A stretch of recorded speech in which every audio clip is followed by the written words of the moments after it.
817페이지 15장 1절. 여호와께서 모세에게 일러 가라사대 이스라엘 자손에게 고하여 그들에게 이르라.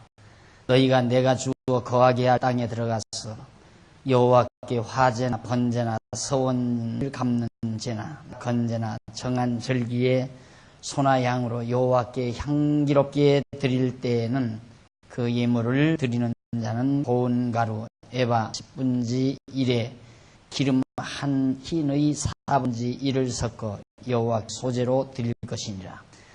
번제나 다른 제사로 드리는 제물이 어린 양이면 제로 포도주 한 흰의 14분의 1을 예비할 것이요, 수양이면 소제로 고운 가루 한 에바 10분지 2에 기름 한 흰의 10분지 1을 섞어 예비하고 전제로 포도주 한 흰의 3분지 1을 드려 여호와 앞에 향기롭게 할 것이요, 번제로나 서원을 갚는 제로나 화목제로 수송아지를 예비하여 여호와께 드릴 때에는 소제로 고운 가루 한 에바 10분지 3에 기름 반 흰을 섞어 그 수송아지와 함께 드리고 전제로 포도주 반 흰을 드려 여호와 앞에 향기로운 화제를 삼을지니라.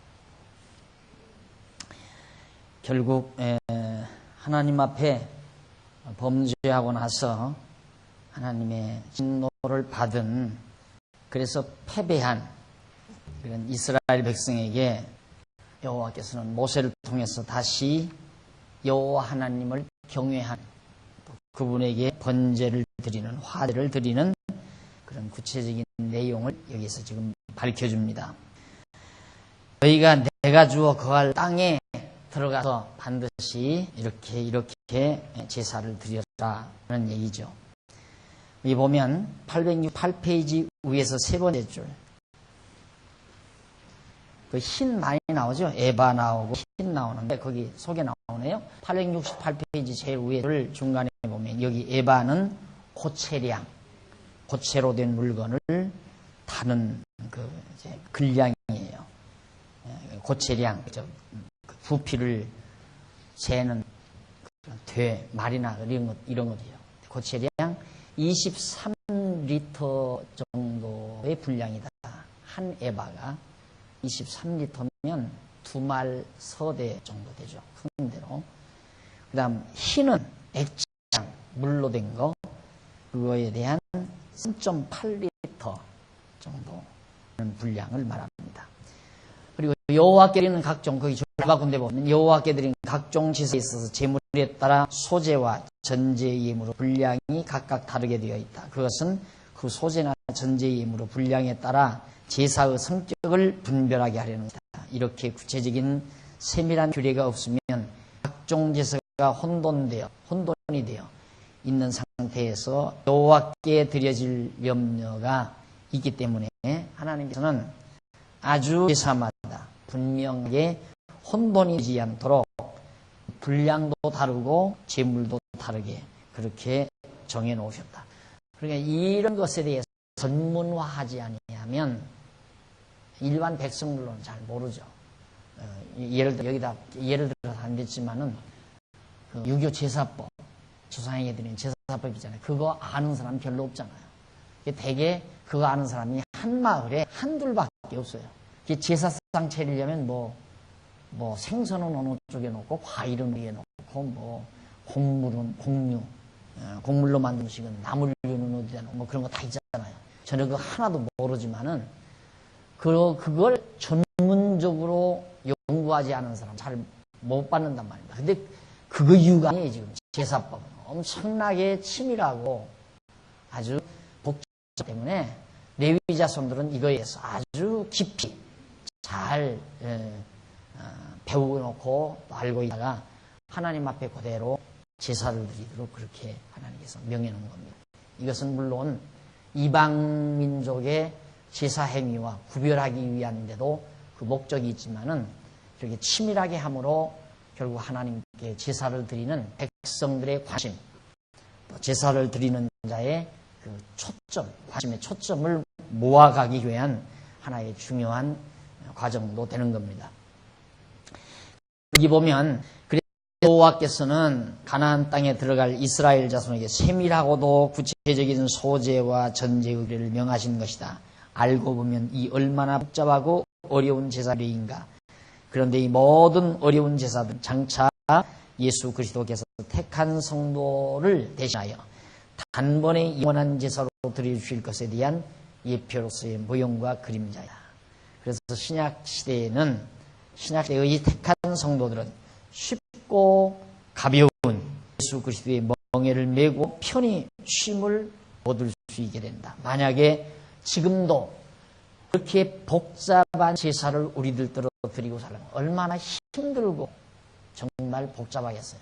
그런데 이 모든 것 다 그리스도의 영원한 제사로 전부 다 완성해버린 거죠. 그래서 우리는 너무 쉽고 간단해요. 예수를 그리스도로 믿기만 하면 돼요. 얼마나 간단해요. 너무너무 간단하죠.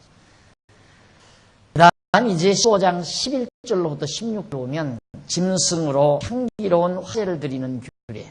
짐승으로 향기로운 화제. 이렇게 범죄한 백성들에게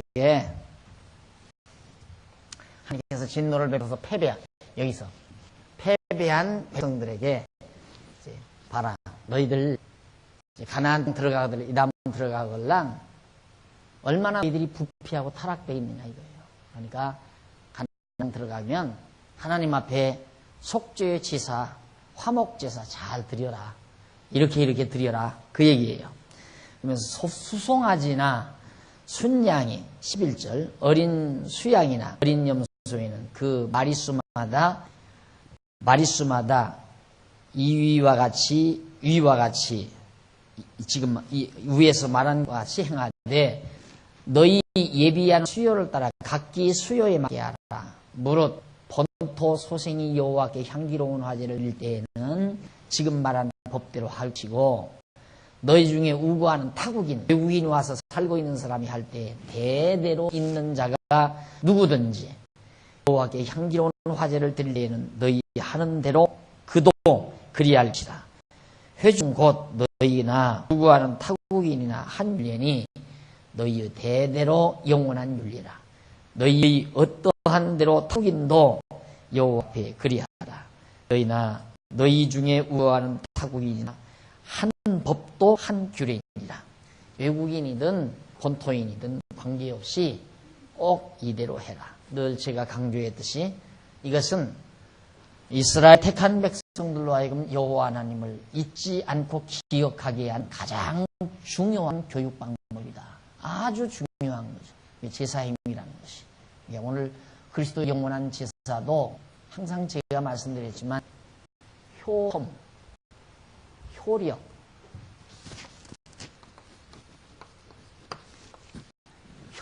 예수님이 십자가에 못 박혀 죽으심으로 그 죽으시고 부죽으신 그 실제 사건이 우리 죄를 용서한다. 사건 자체가 가지고 있는 능력에 의해서 우리 죄를 용서한다. 그게 아니고요. 하나님이 예수 안 죽이고 얼마든지 우리 죄 용서할 수 있죠. 그렇잖아요. 예수님 안 죽이고 우리 죄를 얼마든지 용서할 수 있어요. 그런데 왜 예수를 십자가에 옮겨 죽게 했는가? 만약에 효력이라면 골고다에서 흘리신 피, 그전에도 제가 드린 말씀, 이 피를 사이다병에다 파놨어야 돼요.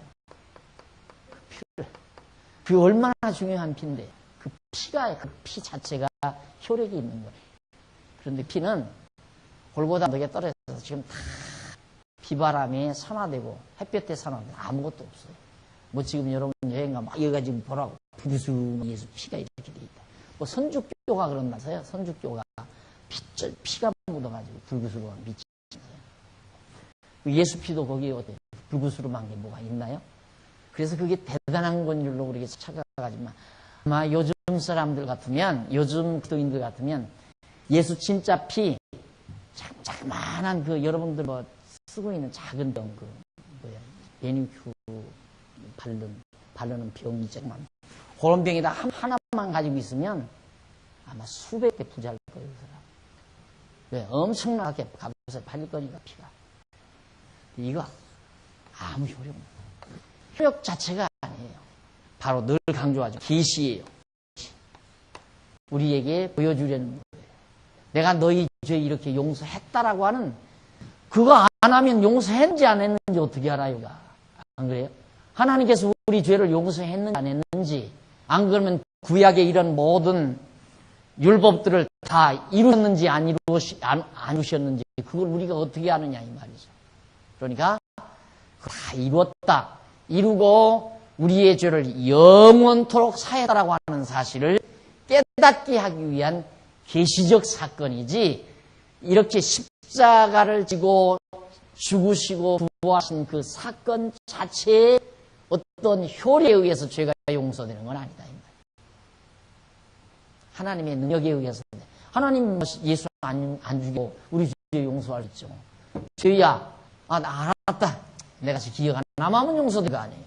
그렇잖아요. 뭐 그렇게 죄 용서하는데 복잡해요. 전능하신 하나님이.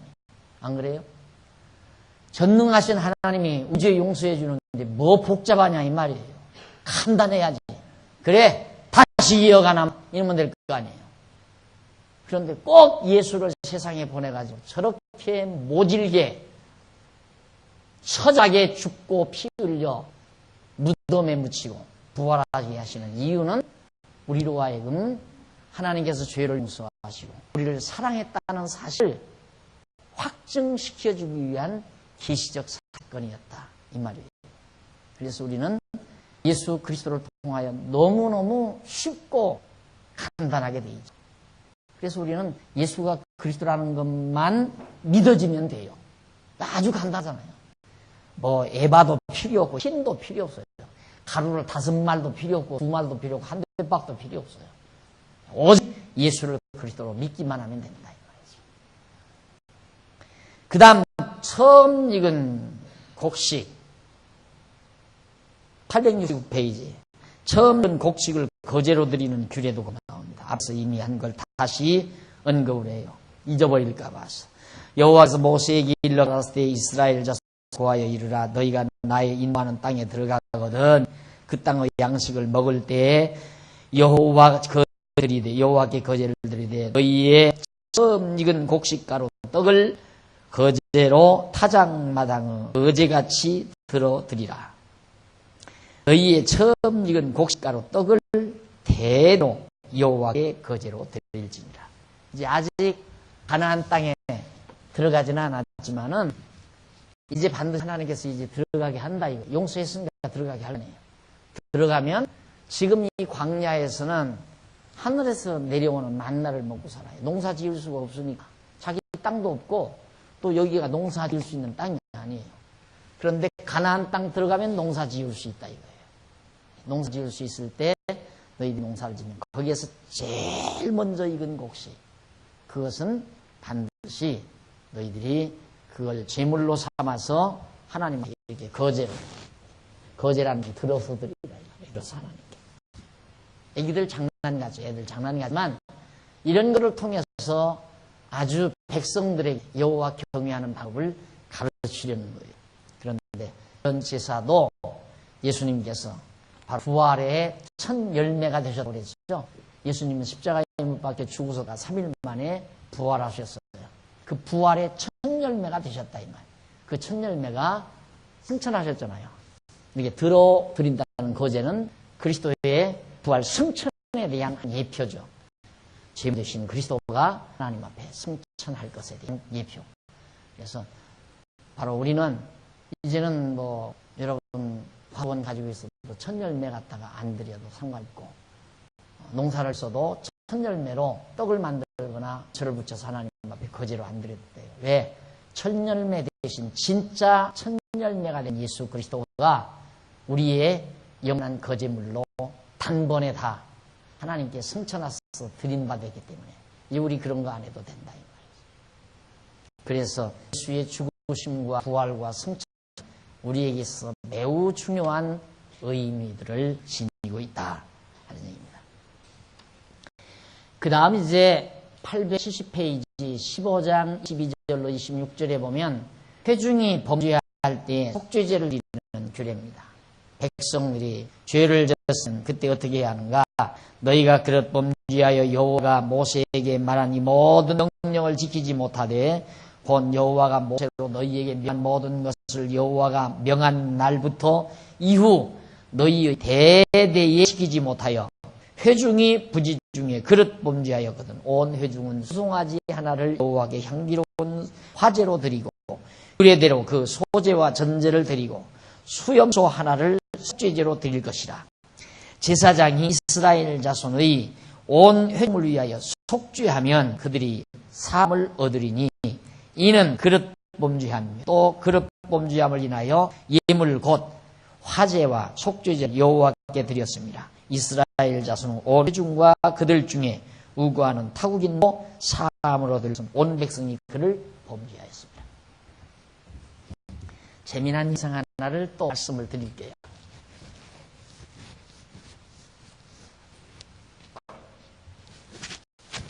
이게 이제 성전 아닙니까? 막 성전. 네.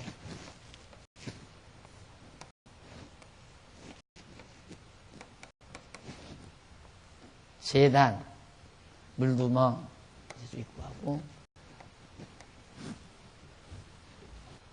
문제는 지금 가나안 땅 들어가면, 저 땅에 들어가면 여기서 항상 하나님 앞에 끊임없이 끊어지면 안 돼. 여기서 제사가 번제단에 번제물 화제가 여기서 끊기면 안 돼요. 늘 제물이 타올라야 돼요. 연기가 눌러 치솟고 냄새가 항상. 자, 그러면 이 제사가 끊기지 않는다는 말은 이 백성들의 죄가 계속돼야 된다는 말이거든요. 하나님께서 절대 번제단에 불을 끄지 말라고 말해요. 항상 매일같이 드리라. 그 말은 무엇과 같은 말입니까? 항상 죄지라는 말과 같잖아요. 그러니까 우리들 보통 생각 같으면 여기 제사가 없어야 돼요. 제사가 없단 말은 백성들이 죄를 안 짓고 산다 그 말이에요. 그런데 하나님은 뭘 원하느냐면 여기서 계속 번제가 드려지기를 원하는 거예요. 왜 그러는가? 여러분, 죄를 안 졌다. 죄를 안 지면 제사 드릴 사람이 없잖아요. 속죄제에서 제사 드릴 사람이. 또 여기서 제사 드릴 사람도 없고 여기 가서 제사 드릴 필요도 없고. 그럼 이게 필요가 없죠. 성전이 필요가 없게 돼요. 성전이 필요하게 되면 그 다음 여기 두신 여호와의 이름도 필요 있다 필요 없다. 이렇게 아셔야 정확하게 아는 거예요. 근데 우리들의 두뇌는 우리들의 그 사고도는 죄지면 안 돼. 죄지면 안 돼. 이건 알아요. 죄지면 안 되지. 죄지면 안 되지. 그게 능사가 아니라 이 말이야. 하나님의 계획 속에는 백성들이 죄를 져야 죄가 죄되게 돼야 너무 깊은 걸 가르쳐. 여기서 제사가 드려지죠. 또 여기서 매일 제사가 드려져야 이스라엘 백성들이 하나님 여호와를 잊어버린다, 잊어버리지 않는다. 잊어버리지 않는다. 이게 하나님의 섭리예요.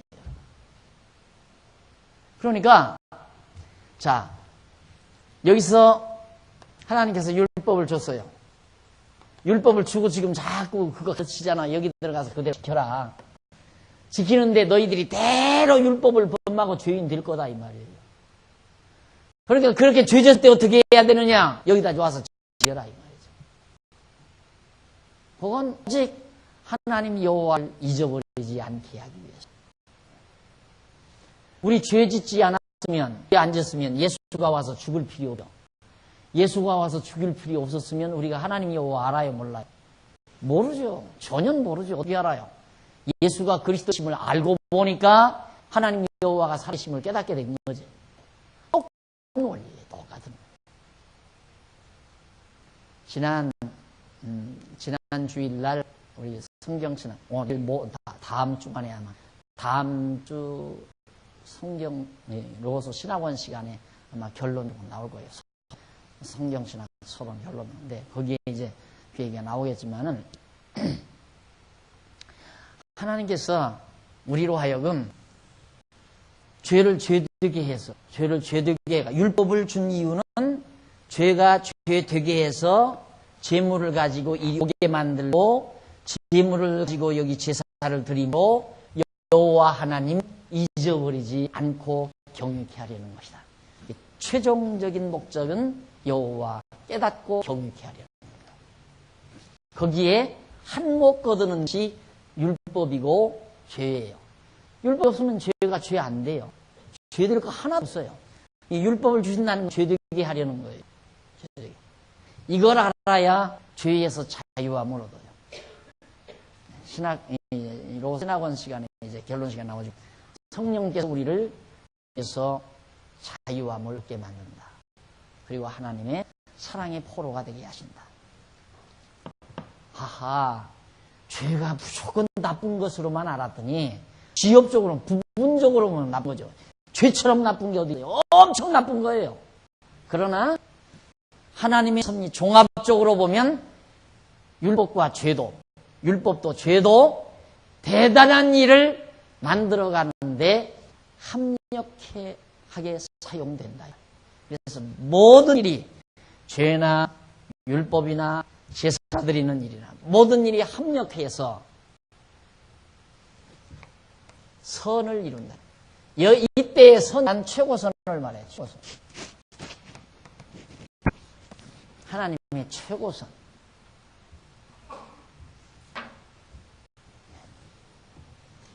자, 이렇게 정리하고 나면 우리가 지난날 죄의 종으로 다며 살았던 때도 다 무의미한 것이 아니라 다 의미가 있었던 것들이고 또 그런 것을 통해서 오늘 우리들이 하나님 여호와를 깨달아 아는데 엄청난 좋은 한 과정이었다는 것을 우리가 발견하게 됩니다. 그러면 그 다음에는 이제 죄가 정말 우리에게 나를 포로로 잡아서 막 노예 생활을 시키는 게 아니라 죄 얼마든지 죄의 권세로부터 자유스러움을 얻는 그런 여유를 우리가 얻게 되는 겁니다.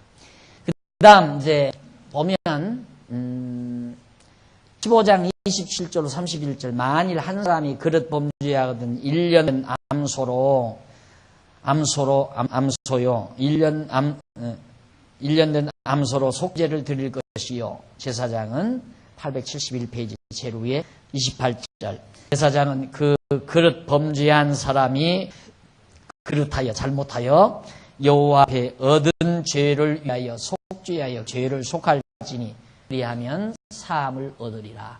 이스라엘 자손 중 본토 소생이든지 그들 중에 우거하는 타국인이든지 못 그릇 범죄한 자에게 대한 법이 동일하거니와 본토 소생이든지 타국인이든지 무릇 짐짓 무엇을 행하면 여호와를 회방하는 자 그 백성 중에서 끊쳐질 것이라. 그런 사람은 여호와의 말씀을 멸시하고 그 명령을 파괴하였는즉 그 죄악이 자기에게로 돌아서 온전히 끊쳐지리라.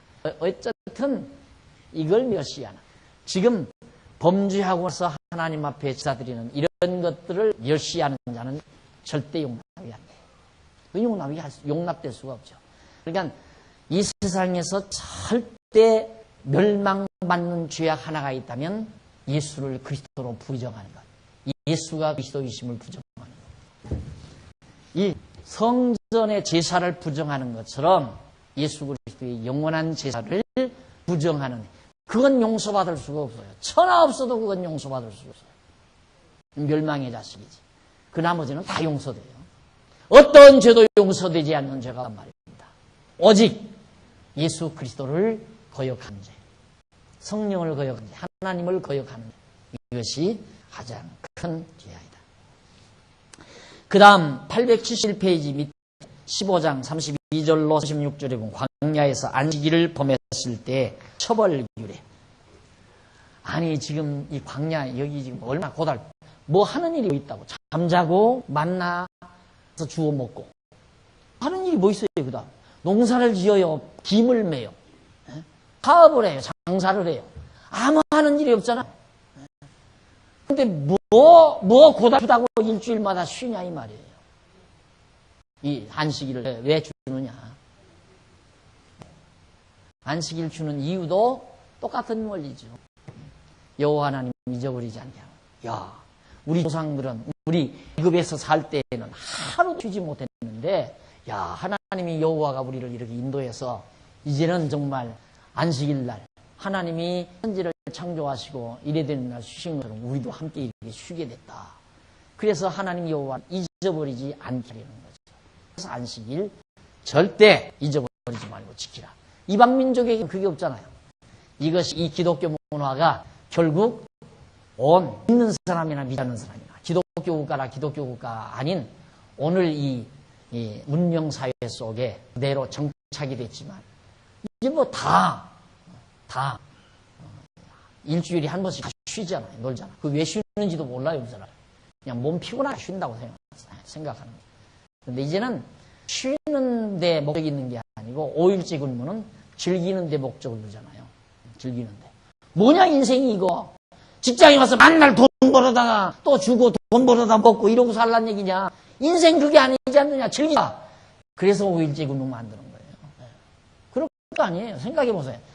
남자들 제일 처절한 게 남자들이에요. 월요일 날부터 출근해서 토요일 날까지 주로 가서 야근까지 다 해가지고 주일날 하루 좀 편안하게 마음 먹고 쉬려니까 마누라는 것도 모르고 예배당 가자고 자꾸 그러니까 신경을 막 낼 수밖에 없죠. 나도 신경질 내겠어. 너 나가라, 너 나. 너 그냥 천당 갈 때는 치박꼬리 붙들고 가니까 생각이 나오게끔 돼 있죠. 뭐예요 인생이 그게 도대체. 돈 벌어다 밥이나 먹고 살자는 게 인생이냐 이 말이에요. 그러니까 이제는 그건 탈부서죠. 우리도 잘 살아보세 하던 그런 시대는 우리 한참 넘었잖아요. 배 좀 불러보자. 넘어갔다는 말이에요. 그럼 지금 뭐하러 사나? 즐기자. 즐기며 살아보자. 그래서 향락사업이 될 수밖에 없잖아요. 앞으로의 시대에 향락사업. 그러니까 지금 성경이 말하는 것처럼 하나님 여호와 기억하기 위한 안식일을 지키기 위해서 그러는 게 아니고 이스라엘 백성들에게 그만큼 안식일을 지키는 것은 굉장한 의미를 두었던 때였다는 얘기입니다. 그 다음 812페이지 15장 17절로부터 41절까지 보면 옷단 귀에 술을 달아서 거룩하게 하라고 앞에서 이미 많이 말씀을 드렸죠. 또 강조하는 거예요. 예, 다른 백성들은 옷이 그냥 평범해요. 그냥. 그런데 유대인들만 이스라엘 백성들에게는 옷단에다가 수술을 이렇게 달아요. 수술. 왜 우리나라도 보면 옛날 그전 옷들 한복 보면은 이렇게 마고자 같은 거 입고 거기다 이렇게 수술 펄렁펄렁 수술 하잖아요. 그거 다 그런 전례에 내려온 것들이에요. 그게 다 전례에 내려온 것들. 그게 하나의 표식이거든요. 이거 왜 다르냐? 여호와 하나님 달라고 그랬다. 이유는 그가 나밖에 없어요. 여호와께서 우리 달라고. 다른 민족은 안 달았는데 자기들만 특별히 달고 다닌다 이거요. 달고 다니니까 아이들이 물을 다녀요. 아버지, 엄마, 이건 왜 달아야 돼? 다른 사람은 안 하던데. 이놈! 우리 조상들 애굽 종도였던 집에서 인도에 내신 여호와 하나님이 그거 달랬어. 그 이유밖에 없죠. 왜 달아야 돼? 왜 달아야 되는 그 왜라고는 대답은 여호와 하나님이 달라고 했다는 거다. 멋으로 달았다 그게 아니에요. 멋있게 달라는 멋으로 보이게 달으라는 거다. 이거 다니까 얼마나 이쁘냐 이쁘게 달으라는 거다. 그게 아니다 이 말이에요. 여호와 하나님이 어떤 여호와 하나님이 우리를 애굽 종도였던 집에서 인도하신 여호와 하나님이 여기서 시내 산에서 우리 조상들에게 달으라고 했다. 그러니까 우리는 이거 안 달면 안 된다. 그래서 그거 볼 때마다 하나님 여호와 잊어버리지 않게 하려는 거. 자, 이상에서 873페이지 중간에서 조금 우편해 보면 줄바꾼 데 나와요.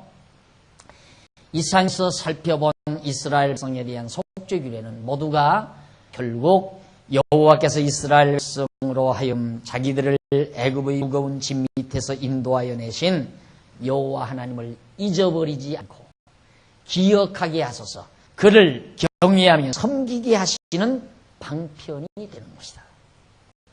그런데 이러한 규례는 장차 여호와께서 영원히 온전한 것으로 이루어 주실 예수 그리스도를 보내심으로 택자들로 하여금 죄의 권세에서 건져주신 여호와 하나님을 기억하고 경외하며 섬기게 하실 섭리에 대한 예표로서의 모형되었다. 그러니까 옷의 술이라든가 무슨 안식일이라든가 그 다음 제사라든가 이런 모든 구약시대 율법의 행위들은 전부 율법 아래 오셔서 율법을 온전히 이루실 예수 그리스도에 대한 하나의 모형이요 그림자였다. 그러니까 우리는 옷에다가 이제 안 달고 다녀도 돼요. 왜? 예수님이 바로 그 표상이니까. 우리를 죄에서 건져내 주신 여호와 하나님이 살아계시다는 확증이 뭐냐면 예수 그리스도라 이 말이죠. 예수가 그리스도이심을 믿는 그 믿음 하나가 모든 구약의 율법적 제도들을 다 완성해 준 것이다. 자, 이렇게 해서 큰 단원 하나가 지나가게 됐습니다. 큰 단원은 어디 나오느냐면 앞으로 쭉 넘어가서 어디 나오죠? 한참 넘어가죠? 네. 805페이지에 나와요. 805페이지. 성별의 예비 나와요. 성별의 예비. 거룩하게 구별하는 예비. 결국 하나님께서 애굽에서 종로로 타면서 완전히 더러워진 이방 민족과 다름없는 이스라엘 백성을 데리고 나와서 지금 이 과정을 거치면서 성별 구별한다 이 말이거든요. 거룩하게 구별한다. 성별 거룩하게 구별한다. 완전히 이제 구별했잖아요. 애굽 사람과 하나님의 택한 백성들을 완벽하게 구별을 해놓은 그런 준비를 다 갖추어 놓으신 내용이 지금까지 우리들이 공부해온 내용들입니다. 자, 그러면 이집트는 넘어가서 874페이지 한쪽 가로 2번 광야의 2차 시련입니다. 지금까지 광야의 1차 시련이었죠. 광야에서의 1차 시련 장면인데 이제는 광야의 두 번째 시련이 다가옵니다. 거룩히 구별하기 위해서. 언제나 그러잖아요. 알곡과 쭉정이를 구별하려면 타작마당이 있어야 되잖아요. 타작마당에서 그냥 곡식을 타작을 해야 알곡과 쭉정이가 골라지듯이 여기서 거룩히 구별할 백성들을 구별하기 위해서는 모진 시련을 하나님이 타작하듯이 시련을 주어 거룩한 백성으로 완전히 구별지어가는 과정입니다. 자, 그러면 그 밑에 양쪽 가로 1번 고라당의 반역. 저 정도 하나님 앞에서 이미 공부했으면 다시는 이제 안 하겠지. 천만의 그러고 났는데 고라당이 이제는 아예 적극적으로 반역을 일으켜요. 어떤 반역이냐? 16장 1절로 3절 보십시다.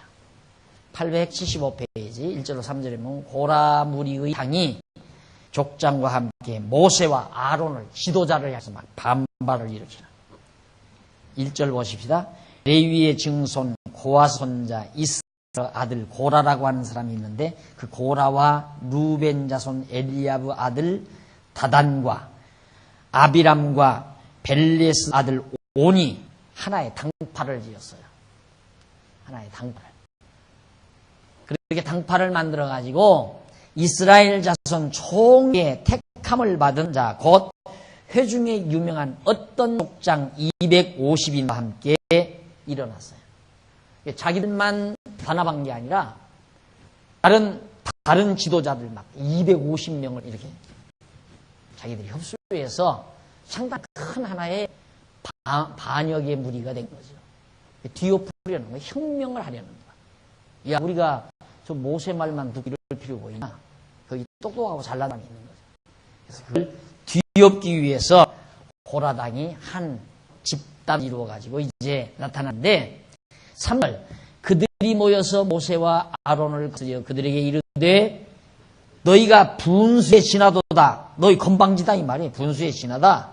회중이 다 각각 거룩하고 여호와께서도 그들 중에 계시거늘 너희가 어찌하여 여호와의 총의 위에 스스로 높아지느냐. 기분 나쁘다 이거야. 아니 꼽다. 뭘 그렇게 너희 잘났느냐 이 말이지. 너. 이래가지고 모세한테 반발하기 시작한 것이 고라당의 무리였습니다. 자, 이건 보통 문제가 아니죠. 이 광야 지금 이런 여건 속에서 이제 이 과정을 거쳐서 가나안 땅까지 가야 될 지도자 모세를 향한 반기를 들기 시작했으니까 큰 내란 아니 광야에서 엄청난 내란. 이 일을 어떻게 하나님께서 풀어가시는가 그 다음 보십시다. 4절로 11절 보면 그 밑에 모세가 고라를 비롯한 반역자들에게 대해 충고를 해줍니다. 너 그러지 말라 하고. 모세가 듣고 엎드렸다가 그들이 그러니까 다 엎어버렸어요. 왜? 하도 가짜일 수도 있지만은 야 이거 심각한 문제다. 엎드렸다가 고라와 그 모든 무리에게 말하여 가로되 아침에 여호와께서 자기에게 속한 자가 누구인지 거룩한 자가 누구인지 보이시고 그 자를 자기에게 가까이 나오게 하시되 곧 그가 택하신 자를 자기에게 가까이 나오게 하시니라 하시리니 이렇게 하라. 너 고라와 너의 모든 무리는 향로를 취하고 내일 여호와 앞에서 향로에 불을 담고 그 위에 향을 두라. 그때 여호와의 택하신 자는 거룩하게 되리라. 레위 자손아 너희가 너무 분수에 지나치느니라. 모세가 또 고라에게 이르되 너희 레위 자손들아 들으라. 이스라엘 하나님이 이스라엘 회중에서 너희를 구별하여 자기에게 가까이 하게 하사 여호와의 성막에서 봉사하게 하시며 회중 앞에서 그를 대신하여 섬기게 하시 너희에게 작은 일이겠느냐. 너희 얼마나 큰 일을 지금 맡았느냐. 레위 자손들이 지금 고라를 따라서 반발을 일으키니까 모세가 지금 하는 말이에요. 너희 일이 적은 일이냐. 하나님들을 특별히 선택해서 하나님 가까이에서 하나님 봉사하고 섬기도록 그런 좋은 위대한 자리를 너희에게 맡겨줬는데 어떻게 모세의 자리를 탐해가지고 너희들이 지금 이렇게 반발을 일으키느냐 이 말이에요. 하나님이 너와 내 모든 형제 레위 자손으로 너와 함께 가까이 오게 한 것이 작은 일이 아니거늘 너희가 오히려 제사장의 직분을 구하느냐.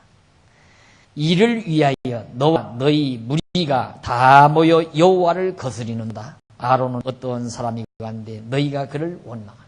다 일렀어요. 안 된다. 모세가 레위 사람 아니에요. 모세도 제사장이나 다름없는 사람이고 아론도 제사장이고. 그러니까 하나님 앞에서 섬기는 것만도 만약에 알고 그러지 어떻게 제사장이 되려고 그러냐. 제일 우두머리가 되려고 하느냐 너희들이. 그러면서 모세가 일렀지만 명예욕에 불탄 그 눈앞에는 보이는 게 없죠. 절대 욕심이 가득한 사람은 권면을 듣지 않습니다. 그래서 더 미련지는 거예요. 욕심이 가득한 사람은 절대 남의 말을 안 듣다. 고집이 세지고요. 밀어붙이는 태도를 갖게 되고 자기 고집대로 해나가는 이런 것이 욕심이 많은 사람이거든요. 그래서 대개는 우리 어린 시절 부모님들이 그러잖아요. 아이들을 기르면서 막 이 손에도 갖고 이 손에도 갖고 막 욕심을 입에다 물고 막 호주머니에 넣고 아이고 내 새끼 욕심 많아서 잘 먹고 잘 살겠구나 그러죠. 그놈이 확실히 병들어 쉽게 죽어요. 그놈은 병도 빨리 나고 수명도 짧아요. 확실하게. 그런데 우리 부모들은 그게 진짜예요. 아이고 내 새끼 잘 먹고 살게 너무 부자 되겠네.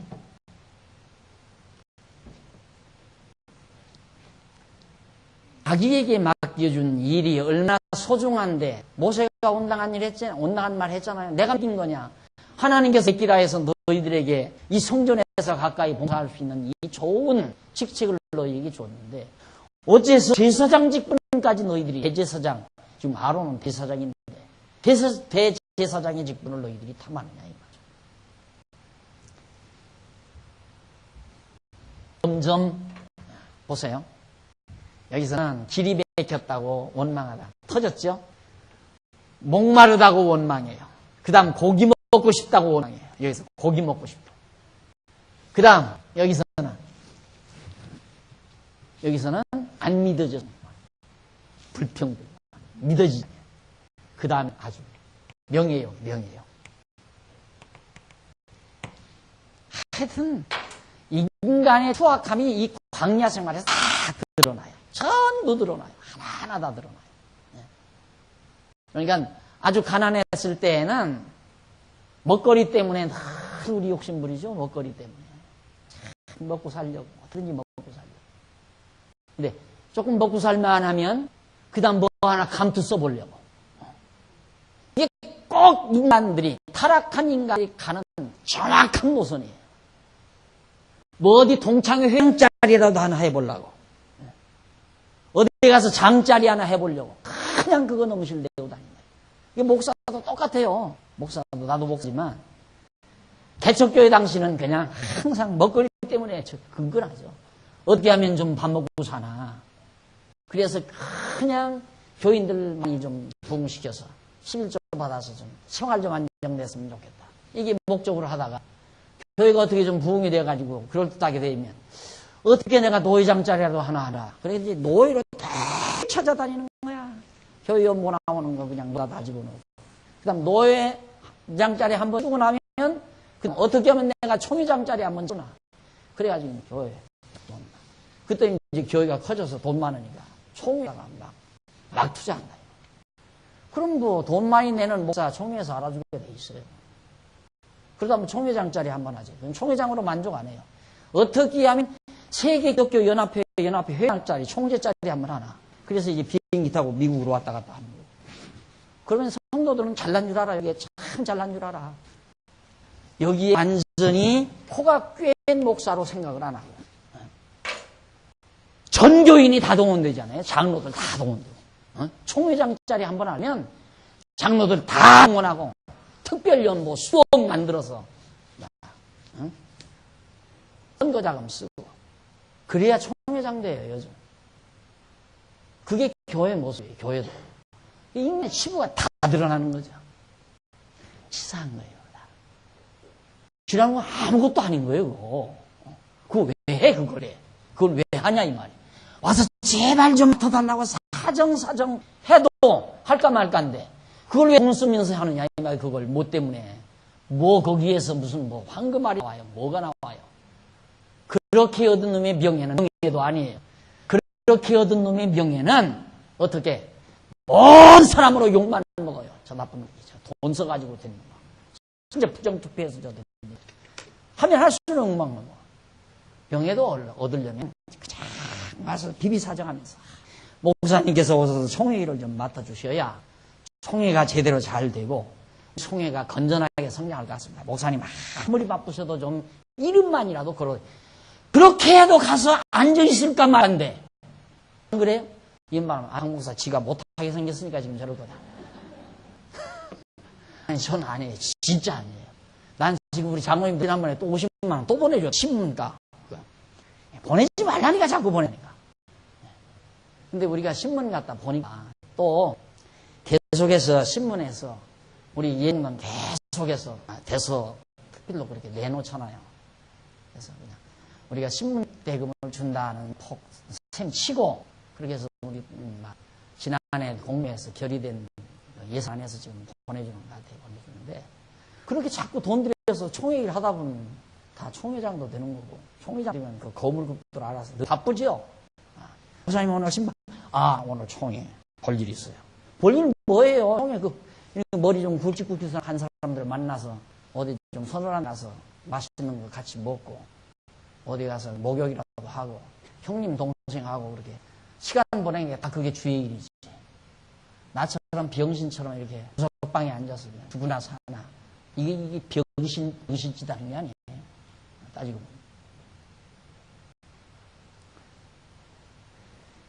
이놈의 명예요.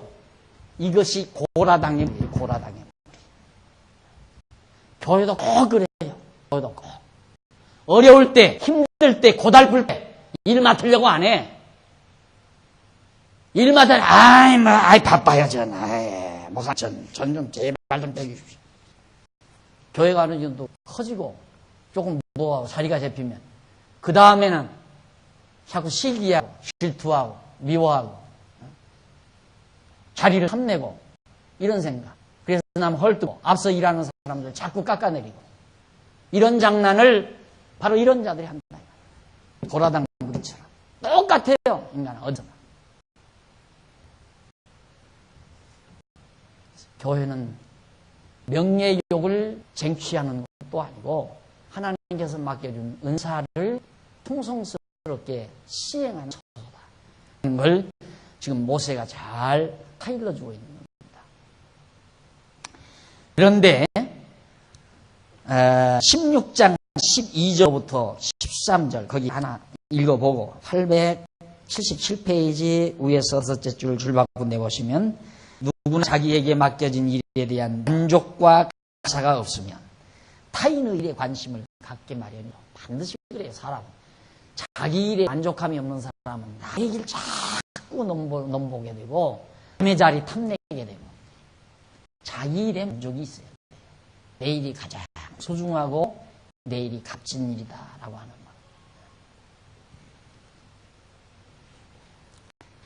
이제 지쳤어요. 참, 선배 목사 하나가요. 얼마 전에 전화가 왔어요. 전화가 와서 받았더니만, 목사님, 자주 좀 만납시다. 그래요. 아이고, 저도 뵙고는 싶은데, 상황이 그렇지 못하네요. 그랬더니, 또 글 쓰시는 거 아니요? 그래. 글쎄요, 뭐, 글인지 뭔지 하고 했지만, 그런 얘기를 해요. 참, 목사님이 부럽습니다. 그래요. 왜요? 그러니까.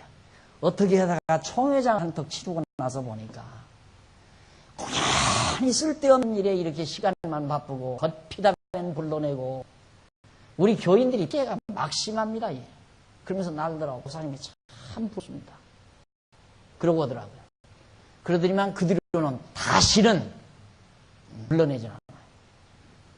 뭐 왜 안 나오시나 자주 좀 나오셔야 된다. 목사님이 나오셔야 총회가 어떻다. 별의별 소리 많이 하죠. 근데 무슨 뭐 이걸 피하기 위해서 안 나가는 게 아니에요. 나는 명예를 안 가지다. 이걸 피하기 위한 게 아니라 내 일이 바쁘니까. 내가 하는 일이 바쁘니까 갈 시간도 없고 또 가서 시간 보내기가 따로네요. 대화가 통해요. 뭐 그들이 하는 말이 귀에 들어오기를 해요. 가서 앉아있으면 뭐 어떻게 하니까 무슨 교회가 부흥이 되고 뭐 를 어떻게 다루니까 충성을 잘하고 이런 얘기 뭐 노조분한데 그런 얘기 들으면 정말 식상하죠. 저로서. 그러니까 전혀 같이 있기도 솔직히 싫고 같이 시간 같이 차 한잔 마신다는 게 그렇게 괴로울 수가 없어요. 차를 마셔도 마음이 탁 열려가지고 정말 속에 있는 말까지 다 털어내놓고 서로 인도를 주고받아야 차 맛이 나잖아요. 그렇잖아요. 근데 딱 이렇게 하는데 서로 키재기나 하고, 그리고 이상한 소리나 자꾸 해야 되고, 사치는 얘기나 하고. 내 입장에서 볼 때는 사기 치는 얘기거든요. 뭐 교인들이 자기 물봉이에요? 자기들 물봉이냐 이 말이에요, 교인들이. 그러니까 전혀 참맛이 안 나지. 커피 마실 맛이?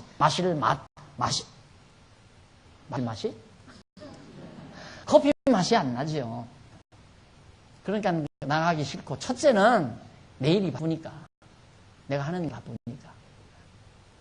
이게 매우 참 중요한 얘기예요. 맡겨진 일에 대한 만족과 감사가 없으면 남의 일 관심 많고 남의 자리 탐내게 되고 레위 자손 고라당의 무리는 여호와께서 자기들에게 맡겨주신 이 일은 아주 적게 형편없는 것으로 생각해요. 그리고 아론과 그의 자손에게 맡겨주신 제사장 직분은 아주 크게 생각하고 목사 일은 크게 생각하고 집사 일은 작게 생각하고 나한테 장로나 시켜주면 내가 하지. 이런 사람들. 아니 집사일 제대로 안 하는 사람이 무슨 의미의 장로가 돼요? 안 그래요? 집사일도 제대로 안 하는 사람이 어떻게 또 권사가 돼요? 나 권사시키면 내가 일 잘하지. 이런 사람 또 많죠. 자기에게 맡겨주신 하나님의 일. 집사면 집사, 장로면 장로, 권사면 권사. 감사하고 만족하게 하고 사는 사람. 그게 온전한 사람이에요. 작은 일에 충성하면 큰 일도 맡기신다는 약속이 있잖아요. 하루아침에 어떻게 큰 일이 되느냐.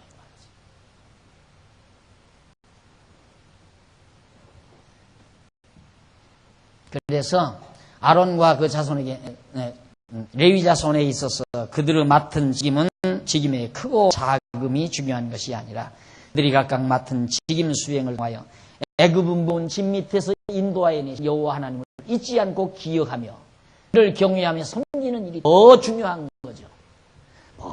그냥 여기서 서두른 일을 하는 거나 제사장으로서 일하는 거나 대제사장으로 일하는 거나 그 직임 자체가 중요한 게 아니라 성전에서 섬기는 이 일을 통해서 애굽 땅 종되었던 집에서 인도해내신 하나님 여호와 잊어버리지 않는 것이 가장 중요하다 이 말이에요. 가장 중요하다. 그게 소중한 것이다. 그럼에도 불구하고 고라당은 생각을 잘못하여 모세와 아론을 지금 반역하고 나오는 거죠. 그때 12절로 14절 보면 나단과 아비람이 모세가 부르는 것을 단호히 거절을 합니다. 자, 얼마나 이제는 그냥 반항까지 해요. 모세가 엘리압의 아들 나단과 아비람을 부르러 보내었더니 이르려고 좀 들어오느라. 그러니까 그들이 가로되 우리는 올라가지 않겠노라. 네가 우리를 젖과 꿀이 흐르는 땅에서 이끌어내어 젖과 꿀이 흐르는 땅에서 이끌어내어 광야에서 죽이려 함이 어찌 작은 일이기에 오히려 스스로 우리 위에 왕이 되려 하느냐. 이 사람들이 생각할 때는 애굽 땅이 젖과 꿀이 흐르는 땅이, 여기가 젖과 꿀이 흐르는 땅이야. 다음 반항하는 자들은 여기가 얼마나 좋았냐, 이때가. 그런데 왜 우리들을 여기까지 인도해서 내 스스로 지금 우리 왕 되려고 그러느냐. 모세가 왕 되려고 한 적 없잖아요. 근데 자기들이 볼 때는 왕 되려고 하는 줄 알고 있다 이거예요.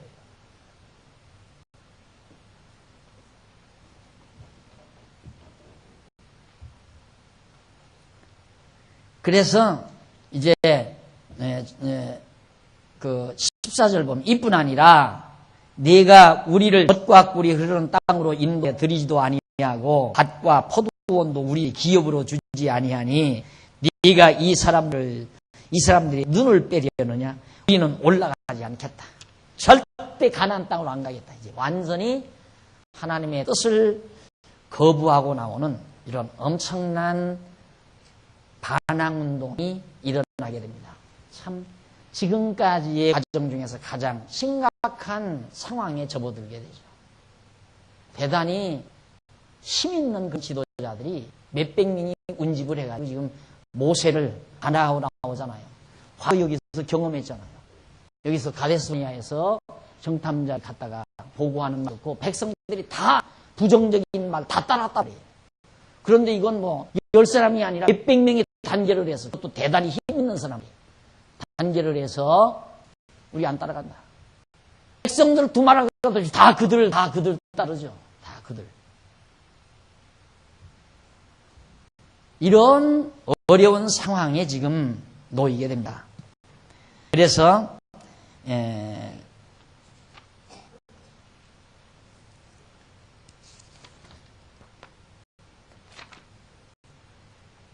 몇 절까지죠? 네? 16장 19절까지 했나요? 14절? 네, 14절까지 읽었나요? 네, 올라가지 않겠다. 제가 넘겨놔가지고. 그렇게 이제 불만을 토로를 했는데 16장 15절로부터 878페이지 19절에 보면 고라가 모세와 아론을 대적하려고 달겨듭니다. 그런데 그것이 드디어 실패로 돌아가요. 사실 모세와 아론 한 둘안에 따지고 보면 물론 주변에 많은 이제 그 협력자들도 있지만은 아유 적극분자들 수백 명이 단결을 해가지고 모세하고 아론하고 씌우려고 하는 거거든요. 네, 15절 보십시다. 모세가 심히 노하여 여호와께 여짜오되 주는 그들의 예물을 돌아보지 마옵소서. 나는 그들의 한 나귀도 취하지 아니하였고 그들의 한 사람도 해하지 아니하였나이다 하고 이에 고라에게 이르되 너와 너희 온 무리는 아론과 함께 내일 여호와 앞으로 나오라. 나오되 너희는 각기 향로를 잡고 그 위에 향을 두고 각 사람이 그 향로를 여호와 앞으로 가져오라. 향로는 모두 250이라. 너와 50이라. 50개. 너와 아론 각기 향로를 가지고 올지니라. 그들이 각기 향로를 취하여 불을 담고 향을 그 위에 두고 모세와 아론으로 더불어 회막문에 서니라. 고라가 온 회중을 회막문에 모아놓고 그 두 사람을 대적하리 하매 여호와의 영광이 온 회중에게 나타나게 됐습니다. 드디어 이제 결전의 순간이 나온 거죠. 방법은 치고 패고가 아니라 우리 향로를 다 준비하고 들고 나오자. 그래서 고라당의 무리는 250개의 향로를 다 하나씩 들고 나오고 모세와 아론도 향로를 들고 성막 앞에 딱 모인 거예요. 모여서 있는데 놀랍게도 그때에 여호와의 영광이 회중에 나타났다. 많은 백성 위에 나타났다. 어떻게? 78페이지, 178페이지 20절로 24절을 보면 여호와께서 고라당을 멸하려고 회중을 떠나라고 명령합니다. 여호와께서 모세와 아론에게 일러 가라사대 너희는 이 회중에게 떠나라. 내가 순식간에 그들을 멸하려 하노라. 그 두 사람이 엎드려 가로되 하나님이여 모든 육체의 생명의 하나님이여 한 사람이 범죄하였거늘 온 회중에게 진노하시나이까. 여호와께서 모세에게 일러 가라사대 회중에게 명하여 이르기를 너희는 고라와 나단과 아비람의 장막 사면에서 떠나라. 하나님께서 모세를 불러가지고 야 모세야 백성들에게 선배라. 빨리 저 고라당의 무리 곁을 다 떠나라고 해라. 당장 멸하겠다. 모세가 하나님 범죄는 몇 사람 했는데 많은 백성 유리합니까? 백성 곁을 떠나라고 그러는 거예요. 하나님께서. 그래서 결국 고라당의 그들의 주변에서 백성들로 하여금 떠나라는 여호와의 명령을 받게 됩니다. 그리고 나서 25절로 30절 보면 모세가 명대로 회중을 고라당 장막에서 다 떠나게 하죠. 떠나라. 백성들아 다 떠나라. 하나님께서 진노하십니다. 하나님의 영광이 회중에게 그 백성들이 머물고 있는 회중에게 안 나타나면 지금 고라당의 반항에 백성들이 다 따를지도 모른단 말입니다. 근데 하나님의 영광이 나타나서 모세로 하여금 하나님이 진노하십니다. 빨리 떠나라. 그러니까 백성들이 모세의 말을 듣고 고라당의 무리들 주변에서 다 멀리 떨어져 나가게 됩니다. 이런 일이 있은 바로 거기 보면 25절에 모세가 일어나 나단과 아비람의 간이 이스라엘 장로들이 쫓았더라. 모세가 회중에게 일러 가로되 이 악인들의 장막에서 떠나고 그들의 물건은 아무것도 만지지 말라. 그들의 모든 죄 중에서 너희도 멸망할까 두려워하노라 하매 무리가 고라와 다단과 아비람의 장막 사면을 떠나고 다단과 아비람은 그 처지와 유아들과 함께 나와서 자기 장막에서 선지자 거기서 서 있는데 모세가 가로되 여호와께서 나를 보내사 이 모든 일을 행케 한 것이요 나의 모함이 아닌 줄을 이 일로 인하여 알리라. 곧 이 사람의 죽음이 모든 사람과 일반이요 그들의 당하는 벌이 모든 사람의 당하는 벌과 일반이면 여호와께 나를 보내심이 아니오니와 보편적으로 그냥 고라와 그 무리들이 죽으면 그건 하나님께서 하신 일이 아니지만 만일 30절 여호와께서 새 일을 행하사 땅으로 입을 열어 이 사람들과 그들의 모든 소속을 삼켜 산채로 음부에 빠지게 하시면 이 사람들이 과연 여호와를 멸시한 줄을 너희가 알라. 표준을 정했다. 모세가 그냥 이 고라당 무리가 법적으로 그냥 살다가 늙어서 그냥 이렇게 죽으면 그거 하나님 하신 거 아닌 줄 알지만 이 사람들이 특별히 죽으면 어떻게 이 사람들이 땅이 그냥 확 갈라져 가지고 입을 벌려서 확 땅이 삼켜버린다. 그래서 멸망을 시킬 거다. 정말로 그렇게 죽을까요? 다음 시간 만나서 우리 확인하도록 하고 오늘 강의 여기서 마치도록 하겠습니다. 기도하십시오. 성하신 하나님 아버지, 오늘 또 저희를 부르시고 하나님의 귀한 말씀 함께 상고케 하셨습니다. 여호와 하나님을 잊어버리고 산다는 것이 얼마나 두려운 일인가 다시 한번 확인했습니다. 오늘 우리에게 예수를 스스로 믿고 죄와 사망의 범에서 건져내신 여호와 하나님을 우리 항상 기억해서 경외하며 살 수 있는 행복을 주신 하나님의 사랑을 감사합니다. 이 신앙, 이 놀라운 지혜를 오고 오는 후대들에게 잘 전승해주는 슬기로운 종들이 되게 하시옵소서. 이 일을 위해서 연보에 동참했습니다. 귀한 연보 소중하게 사용돼서 하나님 앞에 영광이 되어지게 하시고 선한 일 사모하는 종들의 마음속에 주의 은혜와 평강이 항상 함께 하시옵시기를 비옵고 예수님의 이름으로 기도드립니다. 아멘.